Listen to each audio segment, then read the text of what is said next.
ایک چھوٹی سی کہانی آپ سے شیئر کروں گا، پھر آگے چلیں گے۔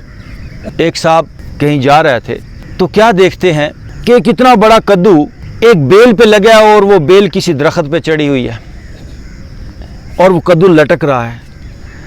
تو وہ کدو کو دیکھتا ہے اور کہتا ہے کہ یا اللہ، تیرا بھی کیسا نظام ہے، چھوٹی سی نازک سی یہ بیل ہے اور اتنا بڑا تو نے اس کے اوپر 3-4 کلو کا کدو لگا دیا۔ تیرا کوئی نظام میری سمجھ میں نہیں آتا، کوئی تیرا الٹا سا نظام ہے۔ خیر وہ یہ بات ذہن میں سوچتا ہے، دوپہر کا ٹائم ہے، دھوپ ہے، تو آگے جاتا ہے۔ اچھا وہ سوچ کہہ رہا ہے کہ اس پھل کو یعنی اس کدو کو کسی بڑے درخت پہ ہونا چاہیے تھا، جو درخت بھی مضبوط ہوتا، جس کا تنا مضبوط ہوتا، جس کی شاخ مضبوط ہوتی، اور یہ نازک سی ایک بیل کے اوپر کدو کیوں لگا دیا گیا ہے؟ آگے جاتا ہے، دوپہر کا ٹائم ہے، دھوپ ہے اور تھک گیا ہے، تو آگے ایک بہت بڑا برگد کا بینین جسے بوڑ ہم کہتے ہیں اس کا درخت ہے، اس کے نیچے سو جاتا ہے۔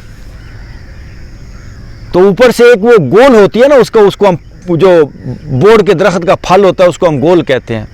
تو ایسے سویا تو ایک گول گرتی ہے اس کے ناک کے اوپر، تو ہڑبڑا کے اٹھتا ہے۔ تو اسے یاد آتا ہے کہ میں یہ سوچ رہا تھا کہ بڑے درخت کے اوپر یہ پھل ہونا چاہیے، اگر یہ کدو آج یہاں پر لگا ہوتا تو یہ میرے اوپر گرا ہوتا تو میرے تو چہرے کا آج ستیہ ناش ہو گیا ہوتا۔ تو پھر سوچتا ہے کہ قدرت کا جو نظام ہے ٹھیک ہے اپنی جگہ پہ۔ دوستو یہ ایک چھوٹا سا واقعہ اس لیے سنایا، اس کائنات کے اندر کوئی بھی چیز جہاں پر ہے، جس جگہ پر ہے، وہ کسی وجہ سے ہے اور وہ ٹھیک ہے، اس کو وہیں پر ہونا چاہیے تھا۔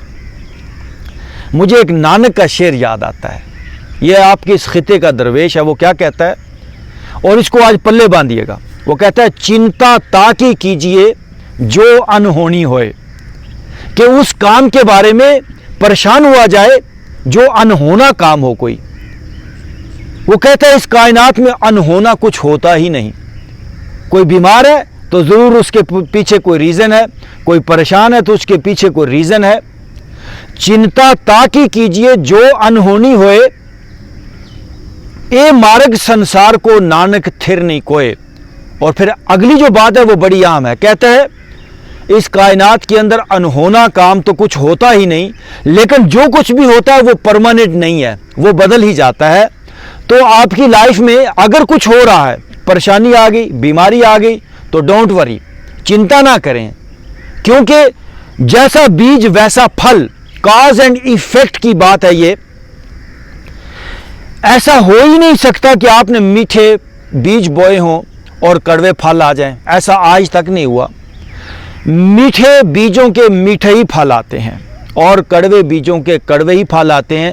ہاں آپ کی سمجھ میں نہ آئے، ڈپریشن آ گئی تو آپ کسی کو الزام مت دیں، آپ یہ ضرور سوچئے، اس پہ دھیان دیجئے، میں نے انکانشیسلی نہ جانتے ہوئے نہ سمجھتے ہوئے کچھ غلط سوچوں کو اپنے دماغ میں جگہ دے دی، جس کا یہ رزلٹ ہو گیا، جس کی وجہ سے آج میں پریشان ہو گیا ہوں۔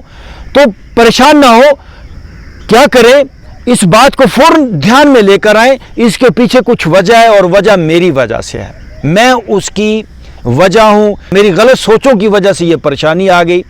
لیکن یہ پریشانی کیا ہے، پرماننٹ نہیں ہے، دس ول گو، یہ چلی جائے گی۔